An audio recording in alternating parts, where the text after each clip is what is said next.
السلام عليكم ورحمة الله وبركاته. بسم الله الرحمن الرحيم.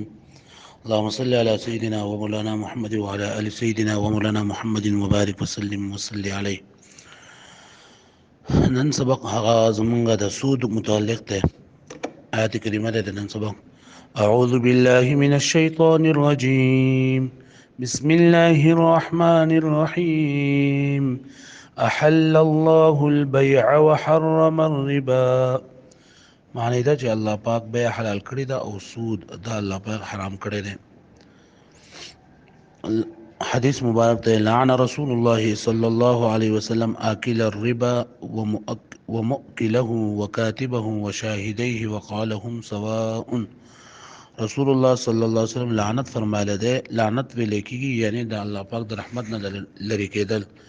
نو حضور صلی الله علیه وسلم بدعا کړې ده دای کسانو لپاره چې لعنت دی په کسانو باندې کم کسان چې سود خوري یا په بل باندې خوروي یا د سود په معامله په سود په کاروبار لیکونکي والا باندې او په هاي کس باندې هم کوم چې په سودي معامله کې په گواهی کوي. مسنون دعا ده اللهم اكفني بحلالك عن حرامك واغنني بفضلك عمن سواك. چې یا الله ته زمونږ د پاره کافي شي د حلال نه د حرامونو کافي شي زمونږ د پاره، یعنی مطلب زمونږ ضرورت د حلال په ذریعه سره پوره کړي د حرامونو مونږ بچ. او اغنني بفضلك عمن سواك، او یا الله په خپل فضل سره مونږ بے پروا کې د هغه څه نه کوم چې ستانه سیوا دي. سود دې ته ویل کېږي یو څیز د بل څیز په عوض کې ورکول خرڅول چې د هغې دغه نه وي دواړه څیزونه چې دي که نه دا جنس هم د هغې وي. جنس مطلب لکه دواړه غنم دي، دواړه وربشي دي، یا دواړه چې دا روپۍ دي، دواړه چې دا وسپنې دي. نو په دې کې یو څیز په زیادت سره خرڅول چې دا ناروا دي. مطلب لکه یو کیلو د 2 کیلو په بدله کې خرڅول، یو کیلو چای د 2 کیلو چای په بدله کې خرڅول، یا یو دړی چینی د یوې نیمې دړۍ په چینی په بدله کې خرڅول دا ناروا دي.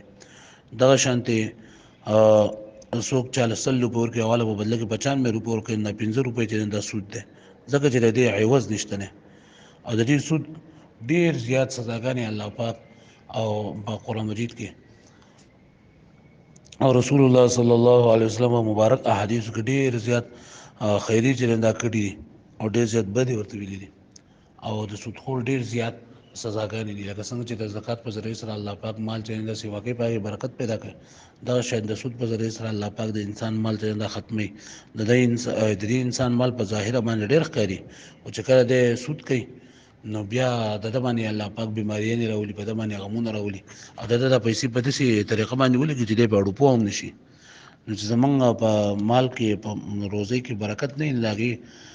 اکثر کورونو کې دا مستوي چې د سود باندې پیسې کې خودري یا چاله چې د پیسې ورکړي په دغه باندې چې قرض ورکړي چې راځه تعالی 1000 روپۍ در کوم او ته مال په بدله کې بیا 1050 پر راکړې، دا 50 روپۍ دا 1000 خو 1000 په وس کې شوي، خو دا 15 روپۍ چې نه 50 روپۍ دا خو دغه زیادت ده، دا سود ده.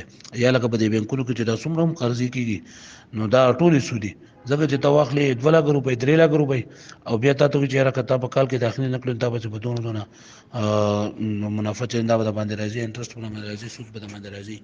نو دا ناروا دي. د بینک د پیسې راغستل یا نور څوک چاله پیسې ورکوي د په قرض باندې ورکوي دا په دغه باندې په سود باندې دا ناروا دي. پیغمبر علیه الصلوۃ والسلام لکه څنګه چې حدیث ویل شو چې پیغمبر صلی الله علیه وسلم په دې په خورونکي باندې په بل باندې خورونکي باندې او په دې کې په گواهی جوړونکو باندې او په دې ټول دا ټول په ګناه کې دغه دي برابر دي. الله پاک دې موږ ته بچو توفیق راکړي. السلام علیکم ورحمۃ اللہ.